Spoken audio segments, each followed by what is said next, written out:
Hello and welcome to Byju's Exam Prep IAS. As part of your world history course today, we'll be discussing a very important theme, which is the unification of Germany and Italy. When we talk about unification of Germany and Italy, the First World War and the actions of Germany and Italy will be quite important. So basically, as an event, this becomes important, the larger story of world history, because if we talk about Germany, when we talk about Italy, these two countries will be very, very important, the larger story of what is going to happen in the First World War and then in the Second World War. So, very, very important theme in that regard. So, what we are going to do is that we are going to understand the stories separately, which is Germany and Italy, and both will intersect in the end, and we will try to summarize that in that sense.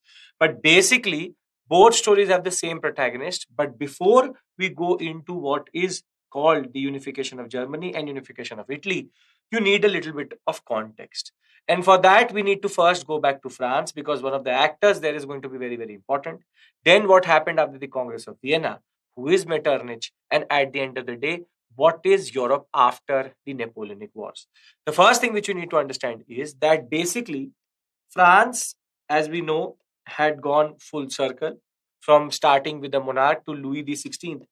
Technically, by 1815, Louis the 18th was back, or what we call as the Bourbon Restoration. And basically, the point is that they started with Louis the 16th, they ended up with Louis the 18th by the time we come to 1815. So, between 1815 and 1848, what we see is that France will remain a monarchy. We don't have to go into the micro history of what is going to happen in 1830 and thereafter, but basically, they remain a monarchy and the powers are autocratic. However, in 1848, what we see is the springtime of revolution because of what we are going to discuss next itself, which is the Metternich system. In 1848, there's a burst of nationalism, and France will become a republic, which is called the Second Republic. As you remember, the First Republic was formed in 1793. Basically, this Second Republic, what will happen is that the president who will be appointed will be none other than Napoleon the Third, or we call him as Louis Napoleon, technically the nephew of Napoleon Bonaparte. Now, specifically, this republic was based on democratic ideals, and in 1848, France had ditched up its Bourbon Restoration, and what happened thereafter. Basically, in 1848, Napoleon III is going to become the president. Now, the point was Napoleon III become very, very frustrated of this system itself because there was a concept that there can only be a 4-year rule of a president and he cannot be repeated.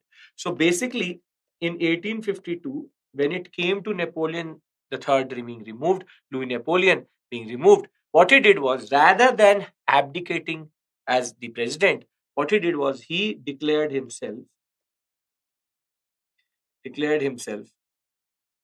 as emperor, and he did what his uncle had done, which is that from between 1852 and onwards, they technically become again a monarchy. And it is only in 1870 that when Napoleon III is going to die, that France will again be the third republic, which will then survive throughout the First World War and the Second World War. But basically, the French story is interesting to us because of this actor, which is Napoleon III. The point is that Louis the 18th was restored through the Bourbon Restoration of 1815. Thereafter, 1848, France will turn the Second Republic. The point was the president was Napoleon III. He didn't like the clause in the new constitution that they can only have one president for 4 years. And in 1852, when he has to be removed, he will declare himself emperor and become an autocratic monarch. So between 1852 to 1870, it is a dictatorship of Napoleon III. Now remember this name Napoleon III because he is important for our story related to unification of Germany and Italy, both because he is going to be instrumental in their unification. This is the first story which you need to know. The second story, which is much more important to you, is the fact that what will happen after 1815 to Europe. And what happens to Europe after 1815 is called the Metternich Order or era. And Metternich order and era is important because the Congress of Vienna will produce this, and when it will produce it, it will technically produce what is called the Concert of Europe. And this Concert of Europe was managed by an Austrian chancellor named Metternich. Now remember, it was an Austrian who technically controlled the whole order, and Metternich and the Concert of Europe was given only three basic tasks, and it was very, very simple: that you restore all monarchies, that is, make sure that the French Revolution, if it had displaced any monarchies, you restore them, then protect the conservative old order, and at the same time you also do one more thing, which is that you make sure that the French Revolution never happens again, or what we call as the fact that nationalism should be under control. Now, the basic point was, his basic task was nationalism should be under control. Now, if nationalism needs to be under control, Metternich technically devised a surveillance mechanism which checked that throughout Europe there was no nationalism rising generally. So, this is the second context which you need to know. First context is what happened in France. Second context is what happened in Europe, specifically the Metternich order. And this order will be there between 1815 to 1848. And herein comes the revolution of 1848. The revolution of 1848 is very, very important. Why? Because it is technically a reaction to the Metternich order. Basically, what happens is, when in Europe, both the American Revolution and the French Revolution has already happened. Once it has happened, people have now become radical. And once they've become radical, they are becoming nationalistic. So, what Metternich was technically doing was that he was pushing down on nationalism.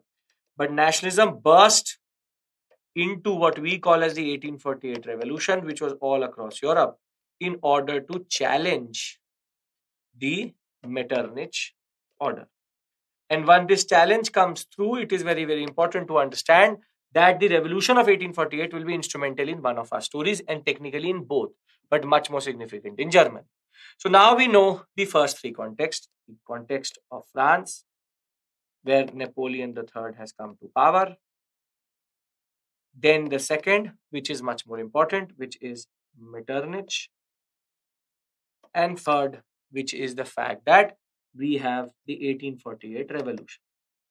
And we also know one more thing, which is that between 1804 to 1815, Napoleon will technically rule continental Europe.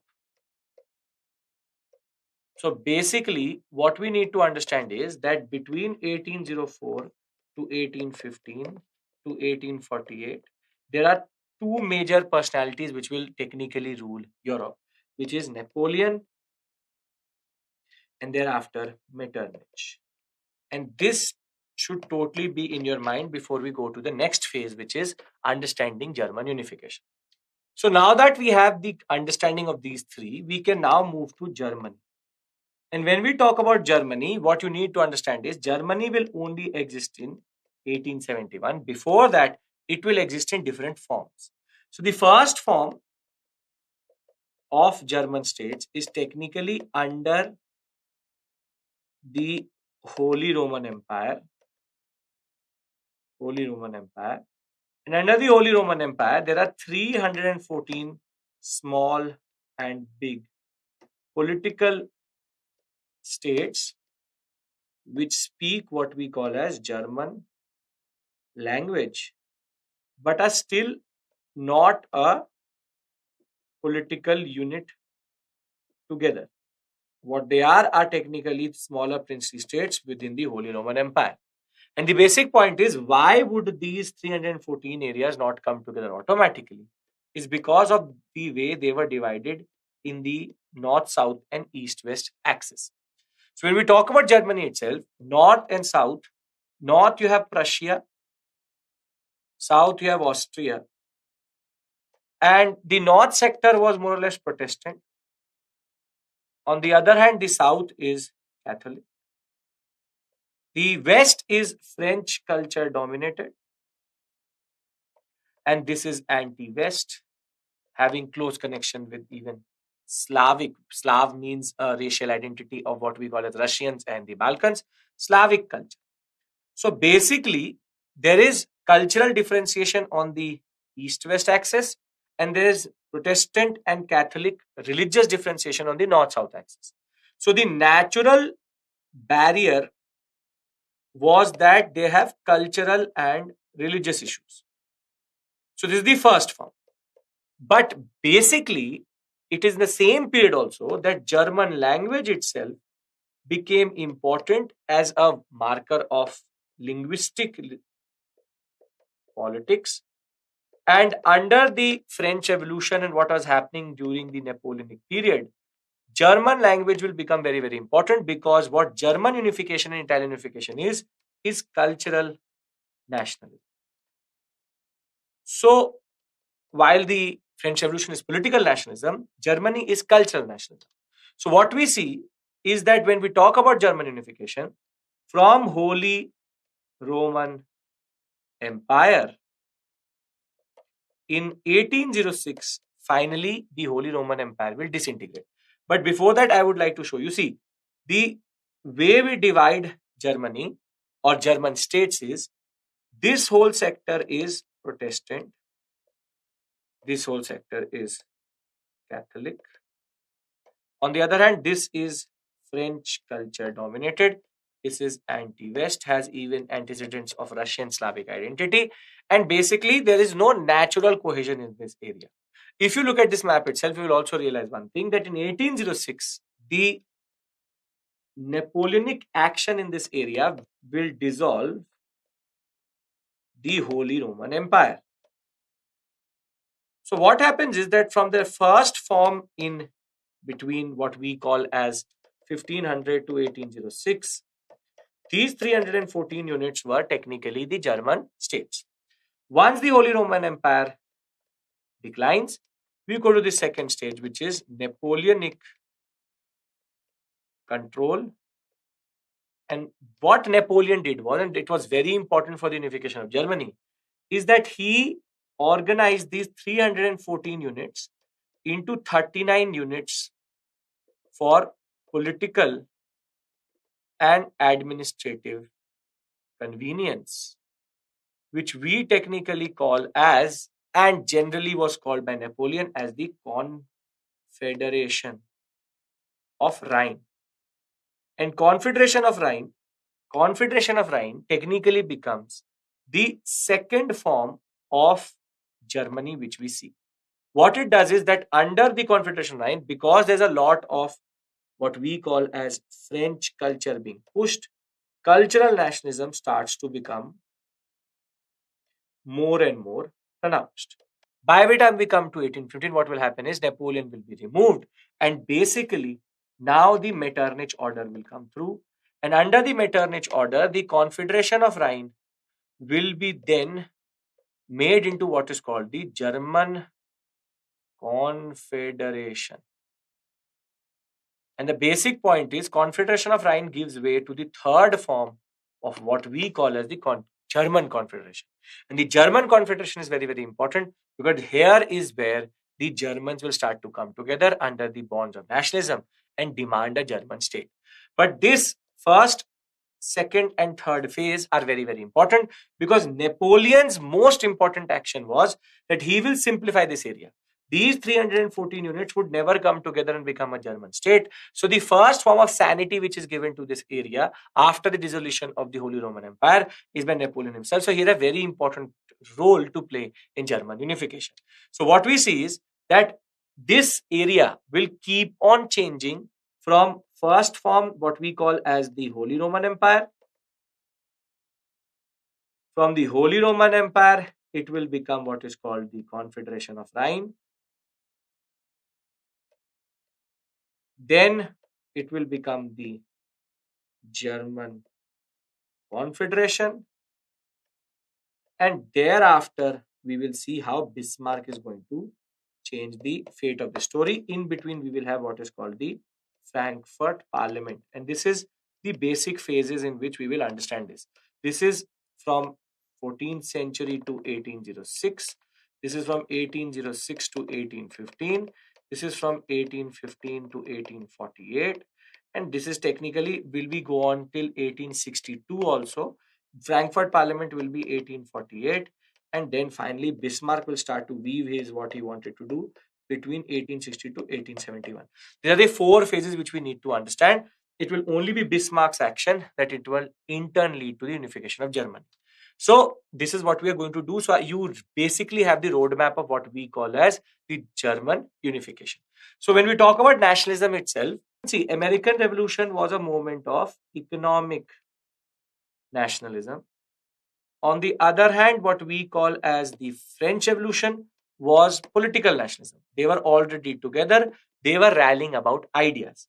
So the concept of citizen was very, very important. People who swore allegiance to the universal ideals of liberty, equality, fraternity were citizens comprising of the French nation. And this is a very important point that for them, political ideas were the one which will technically bind them.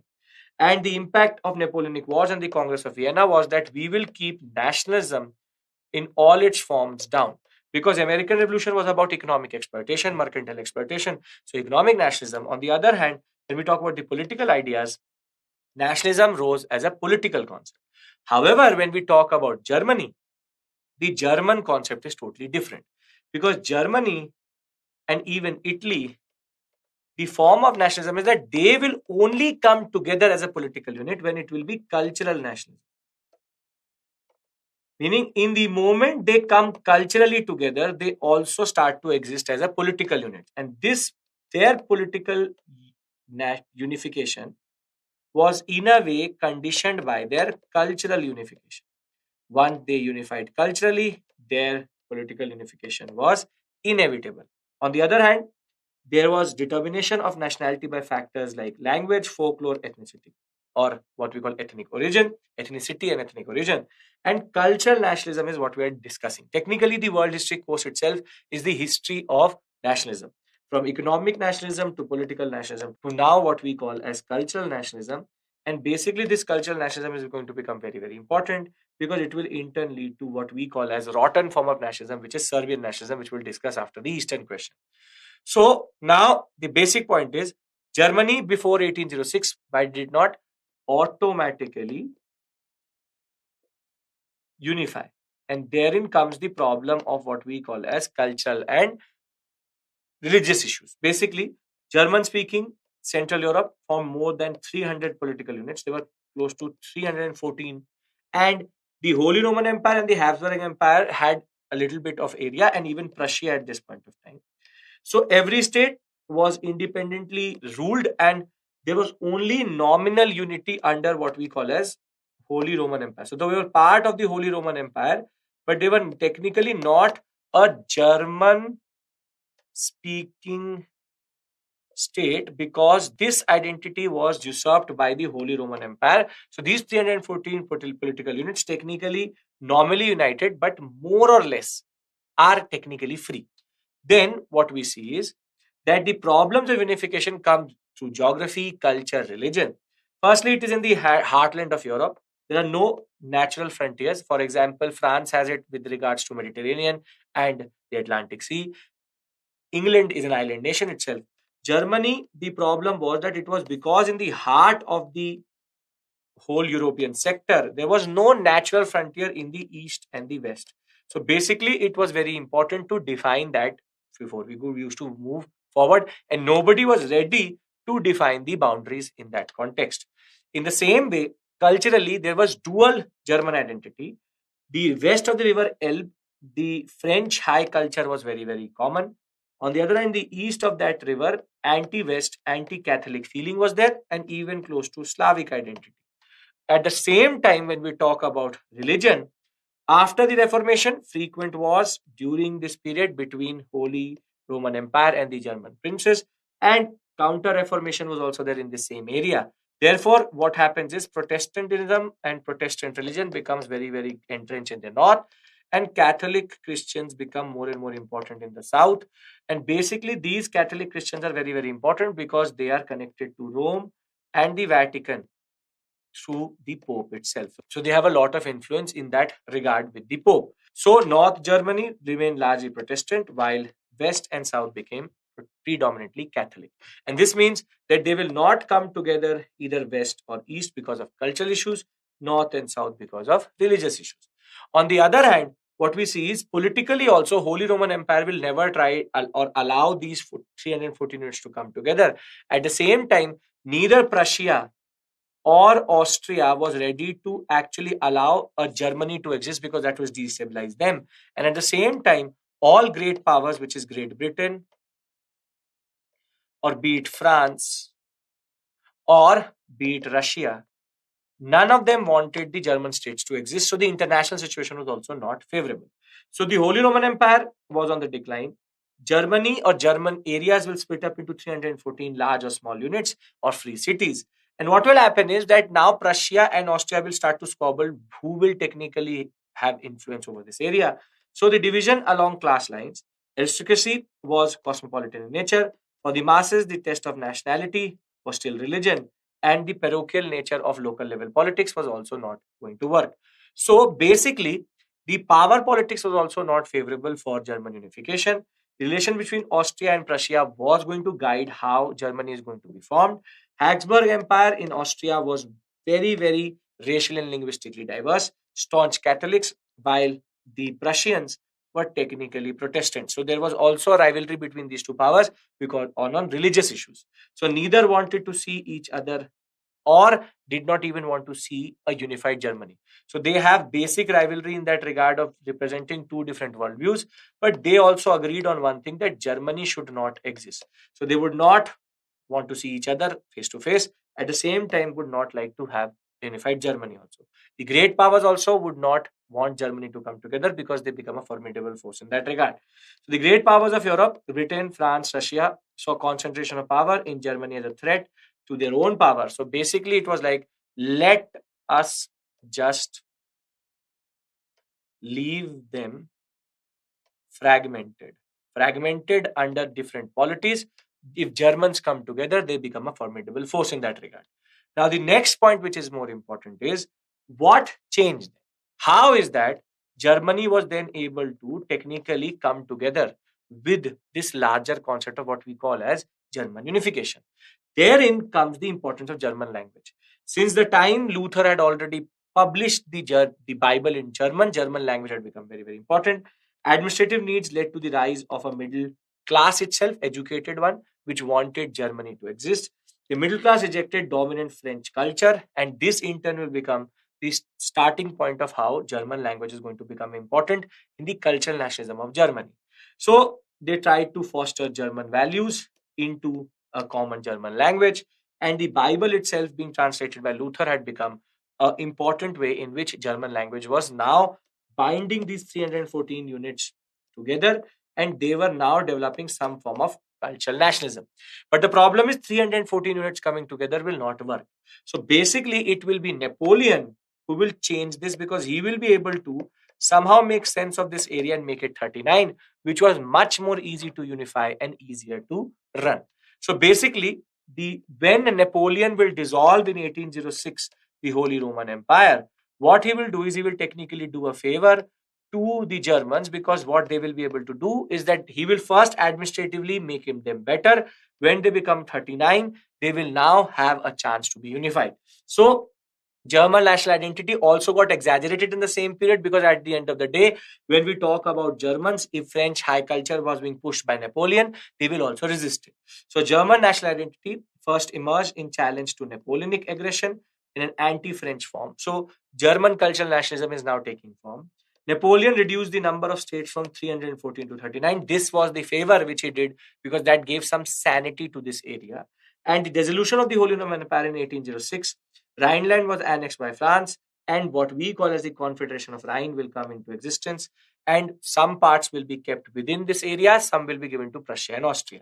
And this will be very, very important, because this will start to make these 39 states feel together.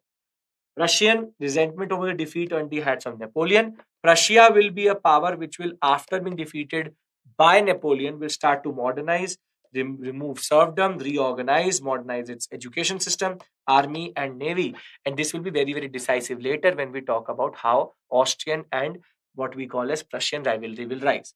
But basically, Napoleon did a favor to the Germans. He has just made this somehow a sane area.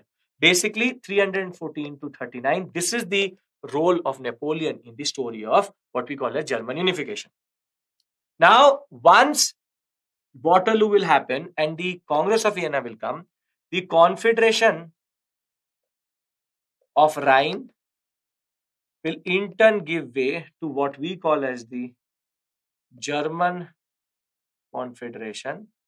And this is a very important point because what Metternich will do is that this German Confederation will be a type of a democratic body where there will be a president and a vice president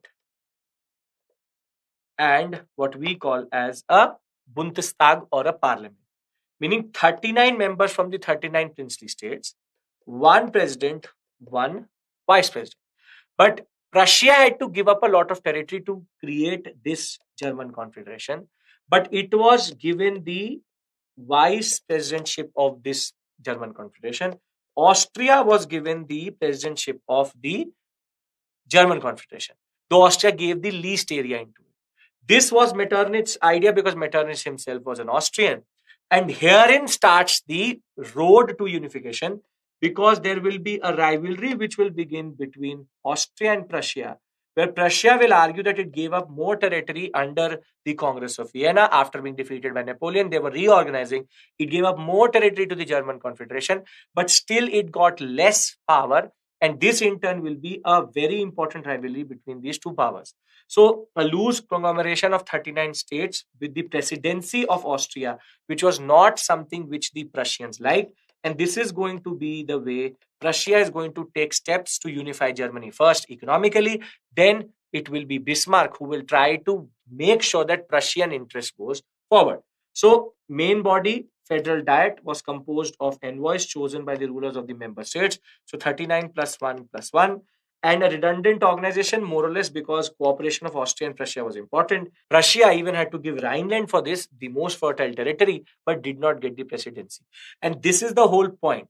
The basic point is when this German Confederation will be created, there will be more or less a lot of territory which they will lose. So the Prussians will lose most of their what we call as Western sector, and this Western sector which will be lost will be nothing compared to how big Austria was. And because Prussia more or less gave more of its territory in relative sense, they wanted presidency, but they did not get it. They got vice presidency. So from Confederation of Rhine to German Confederation, it is this German Confederation between 1815 to 1848 where now Prussia will start to conspire against Austria in order to unify Germany. And what they technically do is that the Metternich era, which is going to be generally there throughout Europe, will try to keep nationalism down, but nationalism will start to rise in Germany itself at this point of time. So, Austrian Chancellor Metternich led a conservative reactionary system all over Europe.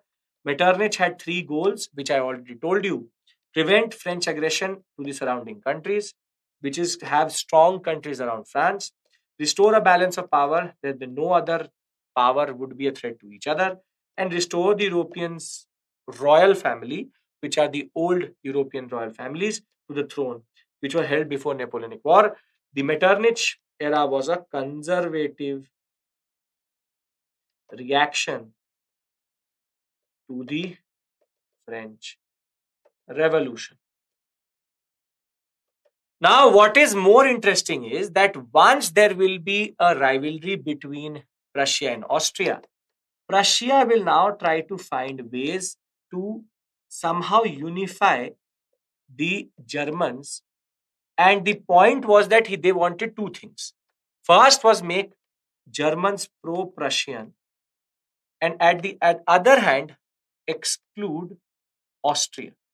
And this is going to be very, very important because if Germans become pro Prussian, any example of boundary delimitation or the form of how German boundaries will be made, the basic question will always be there.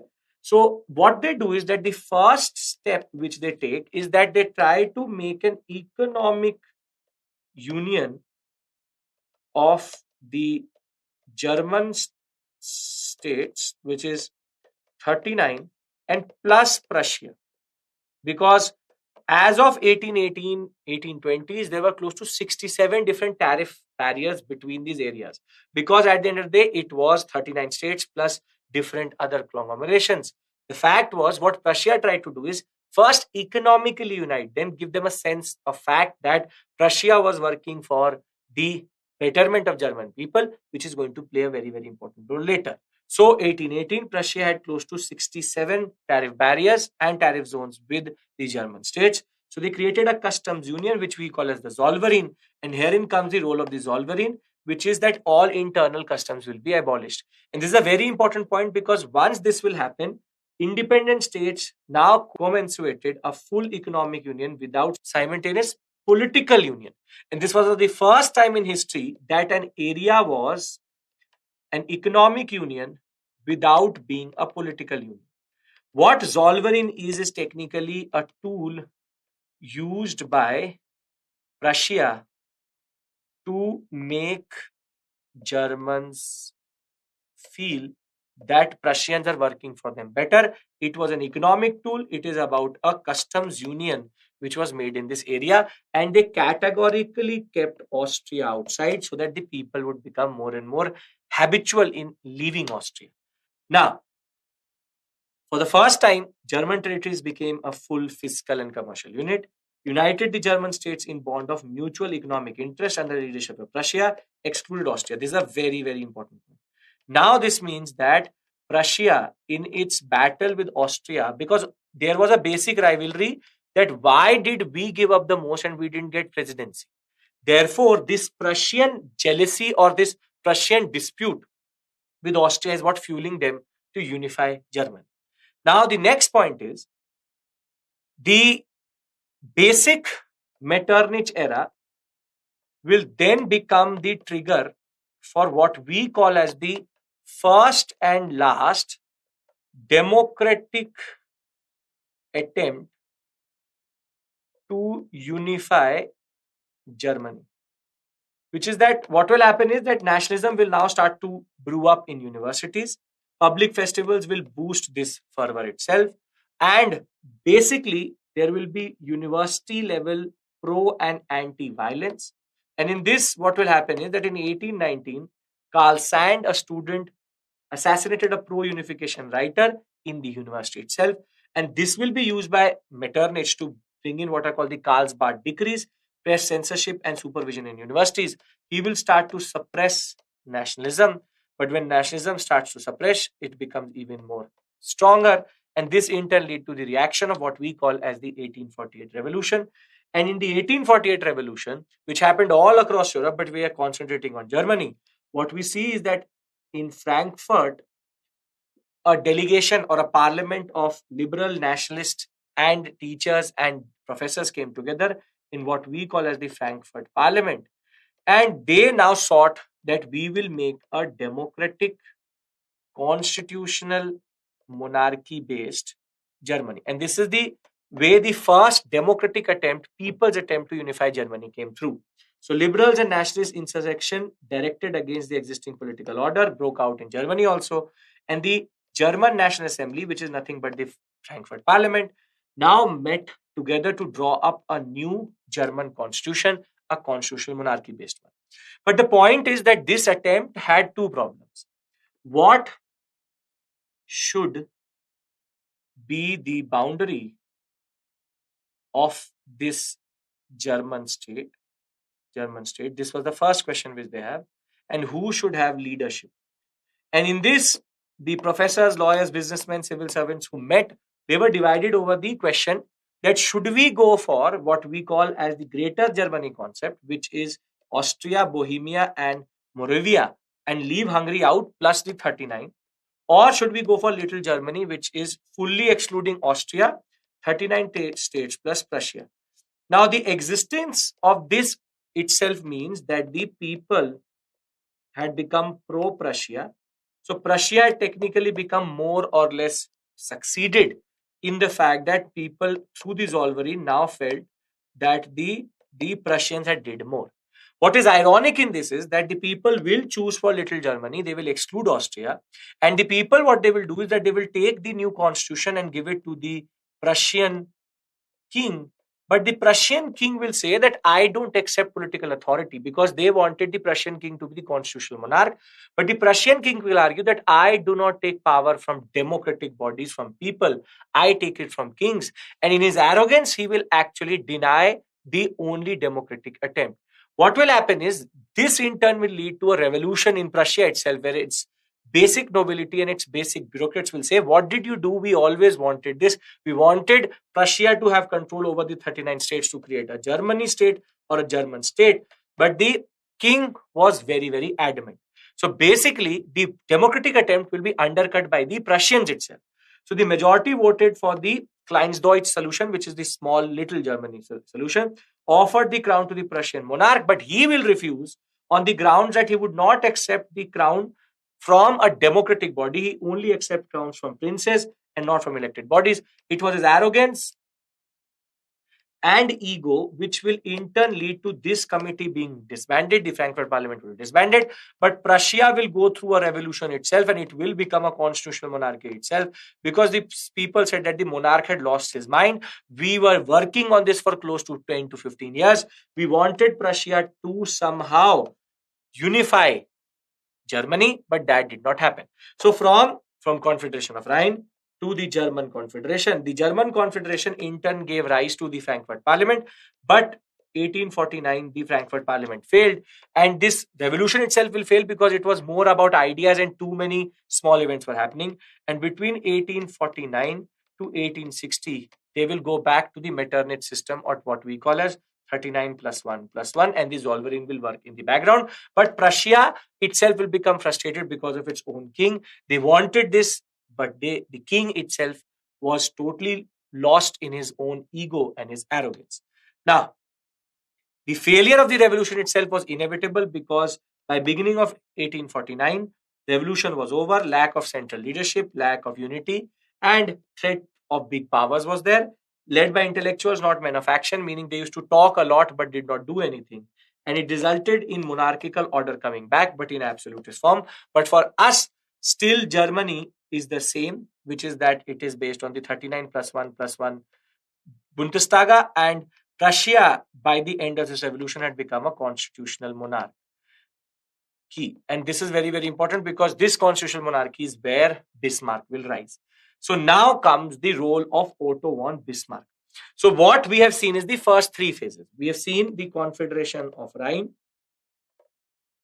the first rudimentary form of Germany which existed, then the German Confederation. And the German Confederation in between had what we call as a hiccup called the Frankfurt Parliament, but thereafter it remained 39 plus 1 plus 1 till the rise of a man called Otto von Bismarck, who will take it upon himself to now unify Germany and undercut what his king had done. So he came to power during this period when there's a power struggle between the king and the Parliament of Prussia over taxation, finances, and the size of the army. And he was a die-hard conservative. He was favored by the king also and the Parliament also. And he will become the prime minister between 1862 to 90, where he will actually unify Germany by 1871. And by 1890, Germany was outstripping and was actually much bigger power than Britain in economic terms. So Bismarck, what did he do?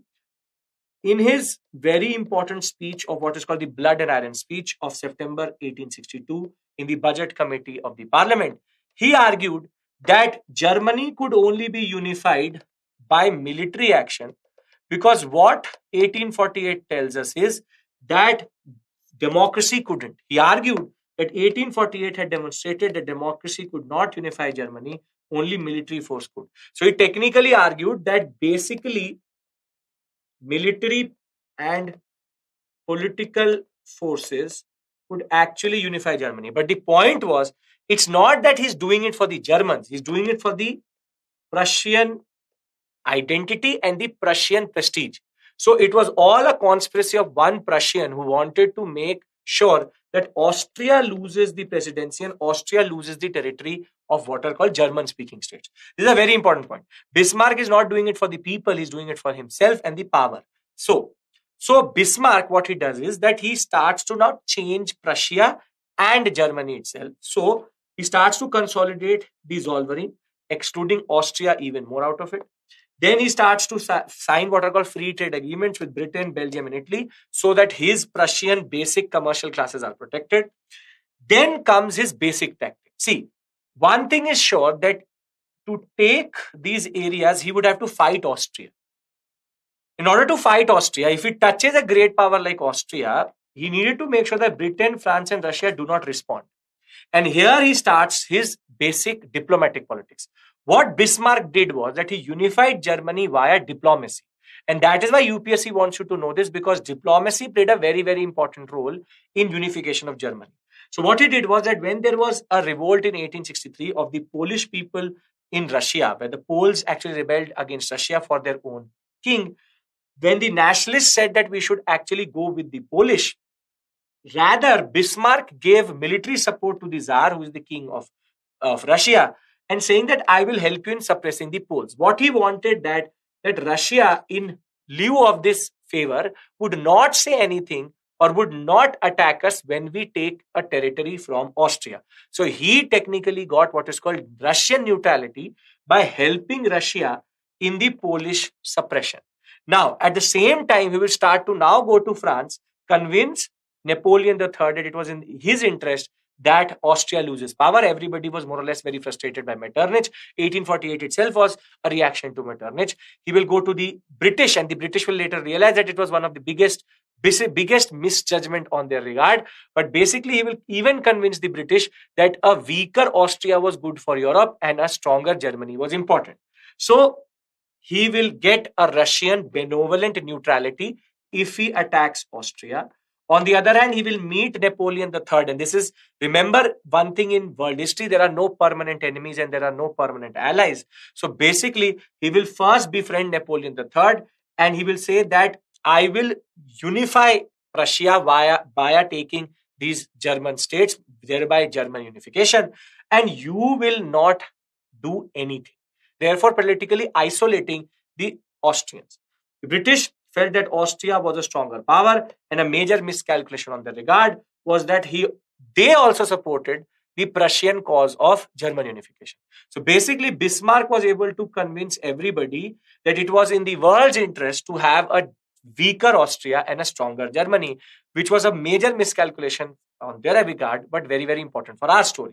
And by the time we come to 1870s, 1866, Austria, Bismarck's key obstacle to the revision of the map of Central Europe, was now isolated. And now will come the 1866, what is called Prusso-Austrian War, in which Prussia will fight with Austria. And in a very, very, very, very surprising way, Prussia is going to win it. Then Bismarck will turn towards the French to take Alsace and Lorraine, a very important territory. And he will fight again in what is called the Prusso-French War in 1871, in 1866 and 1871. And finally, after defeating the French, which was again a surprise to the world, he will be able to unify Germany.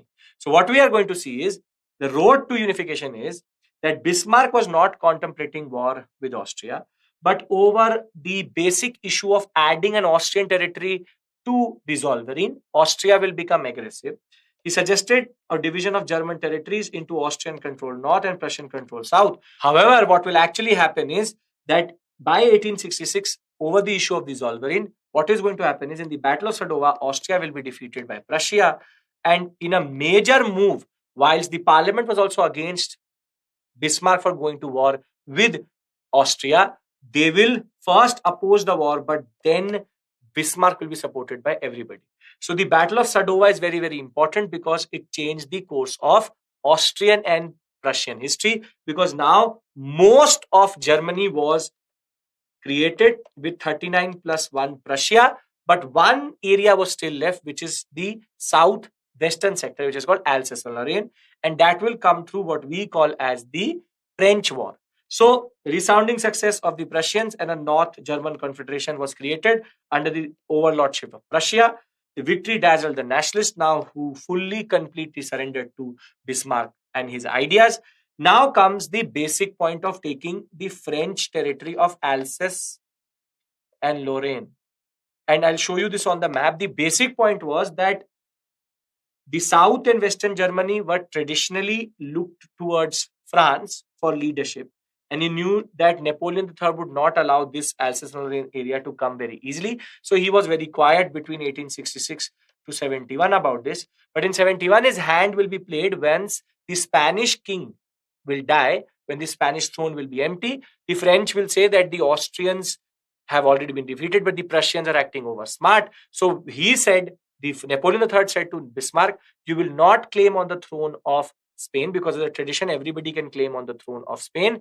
And you will never ask for the Spanish throne, which was not acceptable to Bismarck.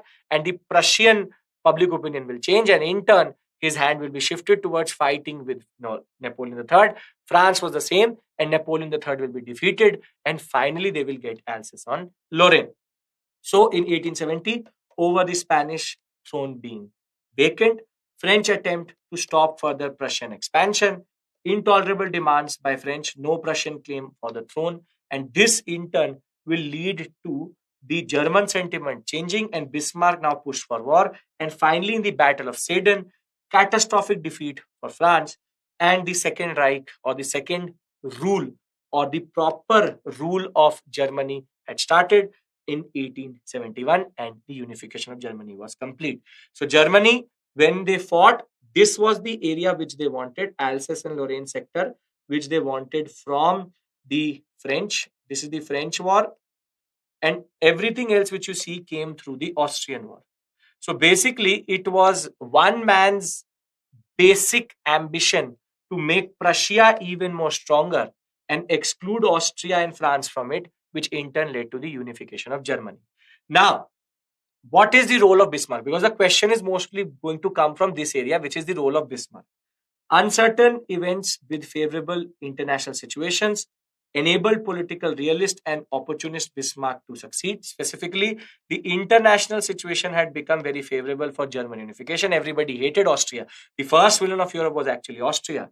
Bismarck had the goal of increasing the power of Prussia and his own power. So he was not doing it for the people. It was completely his interest in which Germany was created. On the other hand, he presented himself in a dual way: an individual with diplomatic expertise to manipulate the international scene to achieve unification. On the other hand, he, a leader who defended Germany against the national movement in interest of the old order. So to the people, he showed as the only solution. And to the world order, he showed that Germany was becoming more and more explosive. So he was the one who could actually contain this nationalism. So basically, what is the significance of German unification? Most powerful state of European mainland will rise, and by 1890 it will become the most biggest industrial power. And the jealousy with Germany and the British German jealousy is going to technically be the starting point of the First World War itself. Was an absolutist monarchy as against surrounding republics. And this is the whole point. Now, the basic point was that this new state which was created was actually an absolute monarchy and not even a democracy. Further, led to competition and formation of two blocks in Europe and militarization of Europe itself. Because Germany will become a new state, a very important state, it will become the new rival of Britain. And we'll talk about that. By most probably 1878, Germany had become the world power and a new great power. There were only four great powers before this: Austria, Britain, France, and Russia. And now a new great power had risen, which is nothing but Germany. So, the basic point is Germany had now become a formidable force. And after its industrialization, it will become a rival to Great Britain itself. This rivalry will be very, very important, will be the baseline for the First World War itself. And we'll keep that in our minds. Now, the basic point is there are certain phases. Congress of Vienna, German Confederation. Before that, what we call as the Confederation of Rhine. This is we revising this before we move on to Italy, which is between 1804 to 1815. Then comes the Metternich era itself. Then comes the Revolution of 1848, the only democratic attempt to create a German constitution, the Frankfurt Parliament. Thereafter, the rise of Bismarck, Blood and Iron Speech 1862, Austria-Prussian War in 1866, which is going to give them most of Germany. Then the Franco-Prussian War in 1870-71. And finally, the Second Reich will be created in 1871. 1871, the German unification was complete. So with this, we can move on to Italy, where there is similarity in the actors, but the whole story is quite different. We'll talk about it, but before that, we need to understand some basic context about Italy also. And we'll now look at